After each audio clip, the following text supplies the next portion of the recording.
Қымбатты тыңдаушы, балаларға арналған киелі кітап әңгімелеріне қош келдің. Көбірек киелі кітап әңгімелерін тыңдағың келсе, арнамызға жазылуға болады. YouTube'дан көріп жатсаң, лайк басып, жазылуды ұмытпа. Бүгінгі әңгіме киелі кітаптан болмақ. Тыңдайық. Қайта тірілді. Жексенбі күнгі түн тып-тыныш болатын. Алайда таң сарғая бастағанда кенеттен жер дірілдеп сілкінді. Бір періште келіп, үңгір аузындағы тасты домалатып алып тастады. Зәресі ұшқан күзетшілер қашып кетті. Әйелдер Исмайларына келгенде, үңгір аузы ашық, Исаның денесі жоқ екен. Періште оларға тіл қатып: «Қорықпаңдар, Исаны іздеп келгендеріңді білемін. Ол мұнда жоқ, тіріліп кетті.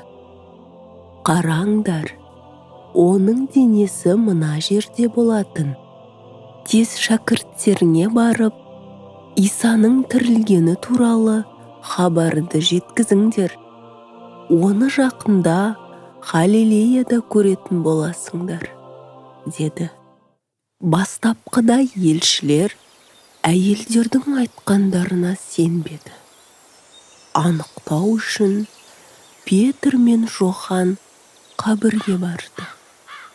Жохан Петрден тезірек жүгіріп, қабірге алдымен жетті. Ол еңкейіп, ішіне қарап, кебіннің онда жатқанын көрді. Бірақ ішіне кірмеді. Петр келген соң, екеуі де үңгірге енді. Олар мәйітті ораған кебінді және бетін бүркеген сүлгіні көрді. Бұлар бүктелген күйі бөлек жатты. Осыдан олар ешкімнің денені ұрлап әкетпегенін білді. Қайта әйелдердің айтқаны рас екен. Мәсіх шынында да қайта тіріліп кетіпті. Екі жігіт достарына қайтып кетті. Бірақ оларға еріп келген Магдалық Мариям сол жерде қалып қойды. Ол жылап, не болғанын ұға алмады. Содан соң ол өзі бағбан деп ойлаған біреуді көріп, одан өтіне: «Мырза, мәйітті алып кеткен сіз болсаңыз, қай жерге қойғаныңызды айтып беріңізші», деді. Ол өзінің Исамен сөйлесіп тұрғанын білмеді. Иса оған: «Мариям», деп тіл қатқанда, Мариям оны бірден танып, тұла бойын қуаныш кернеді. Иса оған: «Мені көргеніңді және менің көктегі әкеме қайта оралатынымды рухани бауырластарыма айт», деді. Еммаусқа бара жатқан жолда. Сол күні Исаның Клеопас атты және тағы басқа бір шәкірті Иерусалимнен алыс емес Еммаус ауылына барды. Жолшыбай екеуіне бір бөтен кісі қосылып: «Сендер неге қайғылысыңдар?» деп сұрады. Осы күнде Иерусалимде не болғанын білмейтін жалғыз сен шығарсың сірә, деді Клеопас. «Не болып еді?» деп сұрады ол. Екеуі оған: «Иса туралы естіген жоқсың ба?» Ол құдіретке ие пайғамбар еді. Біз Құдайдың уәде етіп жіберген құтқарушысы сол шығар деп үміттендік. Бірақ ол жұма күні айқышқа шегеленіп өлтірілді. Ал бүгін арамыздағы бірнеше әйел оның қабіріне барып, денесінің жоқ екенін, бір періштенің оларға Иса қайта тірілді дегенін айтып келді, деп жауап қайтты. Әлгі кісі оларға: сендер неге таңғалдыңдар? Әлде пайғамбарлардың алдын ала айтқандарын білмейтін бе едіңдер? Деп Мәсіх жайында киелі кітапта жазылғандарды түсіндіре бастады. Ауылға жеткенде олар: күн кеш болып кетті, бізбен бірге болыңыз, деп оны қонаққа шақырды. Дастархан басында әлгі кісі қолына нан алып, шүкірлік етіп, оларға үзіп берді. Сонда ғана олар оның Иса екенін ұқты. Дәл сол сәтте-ақ ол ғайып болды. Қатты қуанып, қобалжыған екеуі көргендерін елшілер мен достарына айтуға дереу Иерусалимге оралды. Аруақ емес, оның өзі. Исаның елшілері оның басқа да шәкірттермен бірге бір үйде жиналған еді. Олар Емаустан қайтып келген екеуінің басынан кешкенін естіп, еміс шынында қайта тірілді, Шимон Петр де оны көрді, деді. Олар дұшпандарынан қорқып, есіктерін бекітіп қойған болса да, кенет араларында Иса тұрды. Үрейлері ұшып, қорыққан олар аруақ көріп тұрмыз деп ойлады.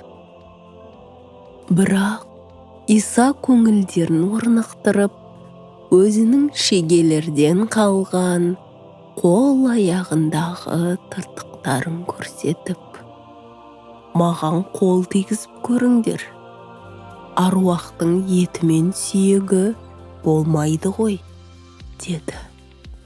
Сонда олар оның расында да Иса екенін білді. Дегенмен әлі де олар осының шындық екеніне әзер сенді. Исамен қайтадан кездесіп, онымен сөйлесу қандай ғанибет. Сонда ол тағы бір дәлел үшін: сендерде жейтін бірдеңе бар ма? деп сұрады. Шәкірттері оған аздаған балық беріп, жегенін бақылап отырды. Енді ешбір күдік қалмады. Бұл шынында да Иса еді. Ол тірі. Иса болған оқиғалардың Құдайдың тамаша құтқару жоспарына сай болғанын түсіндіріп, Таурат, Забур және пайғамбарлар жазуларынан үзінділер келтіріп, мен, құтқарушы патша Мәсіх, азап шегіп өліп, қайта тірілуге тиіс едім. Осылай мен күнәнің құнын өтеп, өлімді жеңіп шықтым. Енді теріс жолдан қайтып, маған сенген әркімнің Құдай күнәларын кешіреді. Бұл ізгі хабарды күллі ұлттарға жеткізіңдер, деді. күдікшіл Тома. Сол түні Тома олардың араларында болмаған еді. Ол басқа елшілердің айтқанына күдіктеніп, мен саусағыммен Исаның қолындағы шүйенің орнын сипап, бүйіріндегі тыртықты қолмен ұстап көрмесем, оның қайта тірілгеніне ешқандай сенбеймін, деді. Бір аптадан кейін елшілер жиналған үйде Тома да болды. Есік бекітулі болса да, кенет Иса бөлменің ішінде тұрды.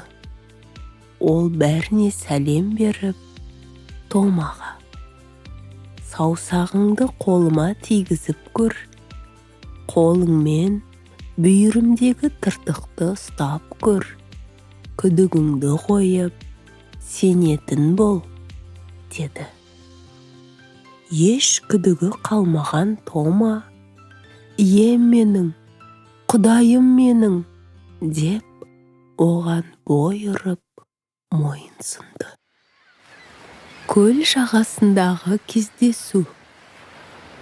Келесі апталардың ішінде Исаны көптеген шәкірттері көрді. Елшілер Иерусалимнен Галилеяға оралды. Бір күні кеште Петр жолдастарына: мен балық аулауға бармақпын, деді. Олар: біз де барамыз, деді. Елшілер түні бойы ау салғанмен, ауларына бір балық та түспеді. Таң сәріде Иса жағалауда тұрды. Бірақ олар оның кім екенін білмеді. Иса оларға: жейтін бірдеңелерің бар ма? деп айқайлады. Ештеңеміз жоқ, деп жауап берді олар. Иса: ауды оң жаққа салсаңдар, балық ұстайсыңдар, деді. Ауды тағы да лақтырғанда, оған көп балық түскені сонша, оны әрең дегенде жағаға тартып апарды. Бұл еміз ғой, деді Жохан Петрге. Иса сол екі арада от жағып, балық пісірген еді. Ол: жаңағы ұстаған балықтарыңнан да келіңдер. Сосын мұнда келіп, тамақ ішіңдер, деді. Тамақтан кейін Иса Петрге қарап: сен мені жақсы көресің бе? деп сұрады. Иә, ием, сізді жақсы көретінімді білесіз.